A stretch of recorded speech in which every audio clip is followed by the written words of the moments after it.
नमस्कार दोस्तों, welcome to SG sociology. आज के इस वीडियो में हम बात करने वाले हैं मार्शल मैकलुहान की फेमस कॉन्सेप्ट ग्लोबल विलेज के बारे में।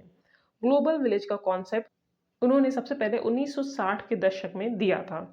और अगर इसके सिंपल अर्थ की हम बात करें, मीन्स अगर ग्लोबल विलेज को आप समझ रहे हो तो क्या है, इसका मतलब यह है कि सूचना और संचार तकनीक की वजह से, means information and communication technology की हेल्प से या इसकी वजह से पूरी दुनिया एक छोटे से गांव की तरह आपस में जुड़ गई है। मतलब पूरा जो वर्ल्ड है, यहाँ पे आप अमेरिका है देख लो, south America, north America, plus आप यहाँ पे अफ्रीका को देख लो, एशिया को देख लो, यूरोप को देख लो, ये जो इतने दूर दूर महाद्वीप हैं, ये सारे जो देश इन महाद्वीपों में बसते हैं, इनके बीच में बहुत ज़्यादा दूरी है। बट ये information communication technology, social media, digitalization, interconnected economy, इन सारी चीज़ों के वजह से एक दूसरे से इस तरह जुड़ गए हैं जैसे एक छोटा सा गांव होता है। छोटे से गांव में क्या होता है, सब एक दूसरे को जान रहे होते हैं, एक दूसरे को पहचान रहे होते हैं, कोई भी चीज़ छिपी नहीं होती। अगर किसी को कुछ पता करना होता है तुरंत पता चल जाता है। तो ठीक उसी तरह पूरी दुनिया, हालांकि ये बहुत ज़्यादा दूर है, यहाँ पे एक दूसरे के बीच की दूरी बहुत है, बट फिर भी ये इंफॉर्मेशन कम्युनिकेशन टेक्नोलॉजी की वजह से अब एक छोटे से गांव की तरह जुड़ गई है।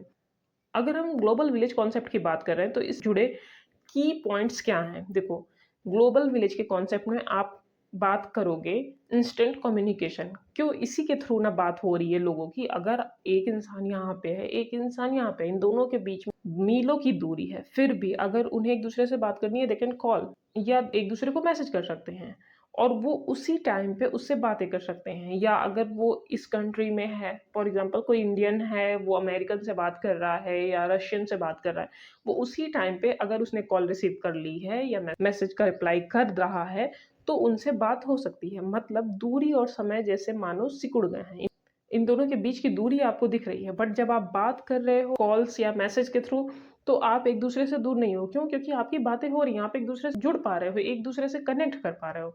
या अगर आप कोई न्यूज़ की बात करो या कोई ऐसी इंफॉर्मेशन या कोई ऐसी मैसेज जो अगर ट्रेंड में है या कोई देश चाहता है कि सबको उसे पता चले, तो वो 1 सेकंड में दूसरी दुनिया तक पहुँच सकती है। अब समाचार, जानकारी और संदेश कुछ ही सेकंड में पूरी दुनिया में पहुँच जाते हैं। फॉर एग्ज़ाम्पल अभी ट्रंप के सैंक्शन या टैरिफ्स को लेके जो भी न्यूज़ है वो सबको पता है। इंडिया पे लगा रहे हैं टैरिफ्स, बट ऐसा नहीं है कि सिर्फ़ इंडियंस को पता है। चाइना, रशिया सब इससे अवेयर है कि क्या कर रहा है किसी एक कंट्री का लीडर या प्रेसिडेंट या जो भी वहाँ की गवर्नमेंट है। तो इंस्टेंट कम्युनिकेशन के थ्रू अब गाँव में बैठा व्यक्ति भी समझ रहा है कि चीज़ें कैसे हो रही हैं। या अगर आप सेकंड चीज़ की बात करो ग्लोबल विलेज के कॉन्सेप्ट में, तो आपको क्या देखने को मिलेगा? Cultural exchange. डिफरेंस कैसे घटता है? 2 लोगों के या 2 देशों के या 2 समाजों के बीच की दूरियों को कम कैसे कर सकते हो? आप कम कर सकते हो संस्कृति के आदान-प्रदान द्वारा। और अब चूँकि इतनी ज़्यादा सोशल मीडिया आप देख लो या टेलीविज़न देख लो, इसके ज़रिए अलग-अलग देशों की भाषा, संस्कृति, परंपरा और जीवन शैली लोग आसानी से समझते हैं, उसे एक-दूसरे के साथ साझा करते हैं। फॉर एग्ज़ाम्पल इंडिया में बहुत तरह के फेस्टिवल्स मनाए जाते हैं। बेसिकली यहाँ के मूल निवासी हिंदू लोग माने जाते हैं, बट क्या यहाँ पे सिर्फ़ हिंदू त्योहारों को मनाया जाता है? नहीं।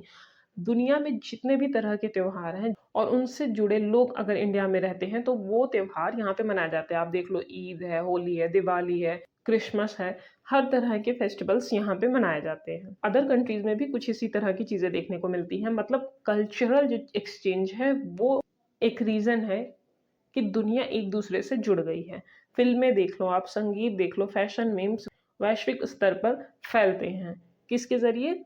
इन्फॉर्मेशन एंड कम्युनिकेशन टेक्नोलॉजी के ज़रिए। अभी आप देख लो, कोई भी ट्रेंडिंग गाना किसी भी लैंग्वेज में हो, अगर वो ट्रेंड कर गया है तो सबको उसके बारे में आइडिया होगा कि हाँ, अरे ये यहाँ पे इस टाइम पे आया हुआ था, या ये फैशन बहुत अच्छा चल रहा है, या ये म्यूज़िक बहुत अच्छा, और ये लोगों को जोड़ती है एक-दूसरे से। अगर किसी की सिमिलर तरह की म्यूज़िक में टेस्ट है या फैशन सेंस मैच करता है, तो वो एक-दूसरे से अपने आप को जुड़ा महसूस करते हैं। तो दूर होने के बावजूद भी उन्हें क्या लगता है कि वो एक-दूसरे से जुड़े हुए हैं या वो एक जैसे हैं। थर्ड पॉइंट क्या है? इकोनॉमिक इंटरडिपेंडेंस अब हो गई है। मतलब दुनिया की जो अर्थव्यवस्था है आपस में जुड़ गई है। कोविड का एग्ज़ाम्पल ले लो।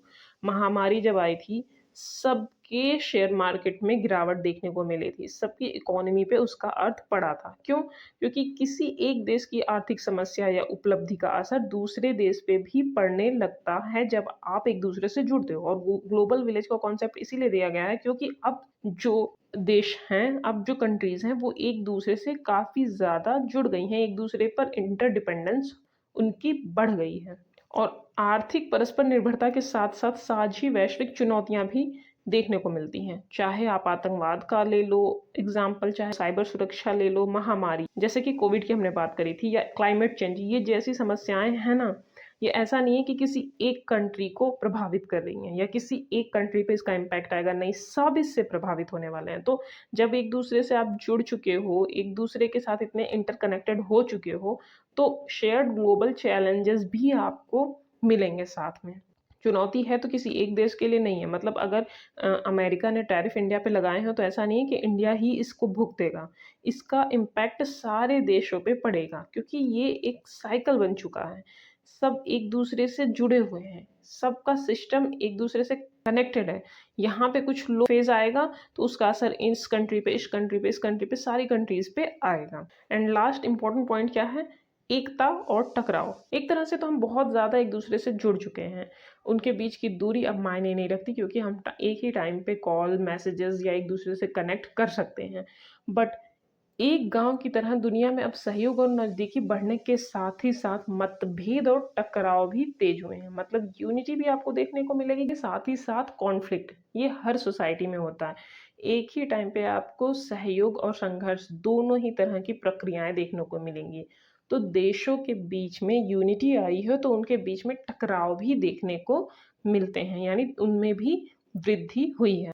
तो अगर हम शॉर्ट में बोले तो वैश्विक गांव अर्थात ग्लोबल विलेज का अर्थ क्या है कि पूरी दुनिया अब इतनी जुड़ी हुई है जैसे कि हम सब एक ही गांव के सदस्य हो। ग्लोबल विलेज मतलब जो वैश्विक स्तर पे भिन्न भिन्न देश हैं, अब वो एक गांव की तरह एक गांव के सदस्य के रूप में जुड़ गए हैं।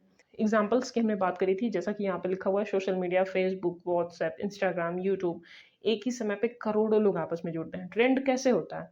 कोई एक ही वीडियो अगर ट्रेंड कर रहा है मीन्स उसी को करोड़ों लोग एक टाइम पे देख रहे हैं, या कोई फैशन या कोई कपड़े या कुछ भी अगर आप ले रहे हो जो ट्रेंडिंग में है, या किसी एक देश में बना फैशन या गाना मिनटों में पूरी दुनिया में ट्रेंड हो जाता है। कैसे? क्योंकि एक ही टाइम पे काफ़ी सारे लोग उससे कनेक्ट कर पा रहे हैं या उससे जुड़ पा रहे हैं। और अगर टेक्नोलॉजी नहीं होती तो जस्ट इमेजिन, क्या ऐसा हो पाता कि एक ही टाइम पे एक ही गाने को बहुत सारे लोग सुन पाते, या एक ही तरह के कपड़े बहुत सारे लोग पहन पाते? उन्हें पता ही नहीं होता ना कि इसके पास ये चीज़ें हैं या ये चीज़ मुझे अच्छी लग रही है तो मैं भी इसे ले सकती हूँ या ले सकता हूँ। तो इंफॉर्मेशन एंड कम्युनिकेशन टेक्नोलॉजी की वजह से पूरी दुनिया एक दूसरे से जुड़ गई है। या अगर आप देख लो, कोविड-19 की महामारी एक जगह से शुरू हुई थी बट धीरे-धीरे, क्योंकि सब एक दूसरे से कनेक्टेड हैं, इकोनॉमी जुड़ी हुई है एक दूसरे से, कल्चरल एक्सचेंज हो रहा है, लोगों के बीच में यूनिटी है और इंस्टेंट कम्युनिकेशन है, तो इस कारण एक जगह से शुरू हुई बीमारी धीरे-धीरे महामारी क्या हो गया, पूरी दुनिया को प्रभावित करने लगी। कितने जगह की शेयर मार्केट ने में आपने देखा होगा लॉसेस हुए थे, कितनी अर्थव्यवस्थाएँ बिगड़ गई थीं, कितनी कंट्रीज़ सर्वाइव नहीं कर पा रही थीं उसकी वजह से। उनका पूरा इकोसिस्टम, उनका पूरा इकोनॉमिक सिस्टम फ़ेल कर गया था। तो शॉर्ट में हम बोले तो क्या होगा, ग्लोबल विलेज एक ऐसा कॉन्सेप्ट है जहाँ पे दुनिया एक छोटे से गांव की तरह एक दूसरे से जुड़ गई है। और इस कॉन्सेप्ट की मुख्य विशेषताएं क्या हैं? इंस्टेंट कम्युनिकेशन आपको देखने को मिलेगा, कल्चरल एक्सचेंज देखने को मिलेंगे, इकोनॉमिक इंटरडिपेंडेंस होगा ग्लोबल विलेज के कॉन्सेप्ट में, plus shared challenges and unity plus conflict. ये चीज़ें आपको ग्लोबल विलेज के कॉन्सेप्ट में देखने को मिलेंगी। इन्हीं के थ्रू आप समझ सकते हो कि हम किस कॉन्सेप्ट के बारे में बात करें, ग्लोबल विलेज के। आई होप आपको आज का ये टॉपिक समझ में आया हो। अगर आपके कोई सुझाव हो तो आप कमेंट बॉक्स में दे सकते हैं। अगर आपको वीडियो पसंद आया तो वीडियो को लाइक, शेयर और चैनल को सब्सक्राइब करना ना भूलें। इस वीडियो की अगर पीडीएफ चाहिए तो आप हमारे टेलीग्राम चैनल एसजी सोशियोलॉजी से जुड़ सकते हैं। डिस्क्रिप्शन बॉक्स में चैनल और पीडीएफ की लिंक मिल जाएगी। और अगर आपको लगता है कि कहीं पे कोई फैक्ट या कोई पॉइंट मिस हो रहा है या गलतियाँ हो रही हैं तो आप बता सकते हो। आज के लिए बस इतना ही। धन्यवाद।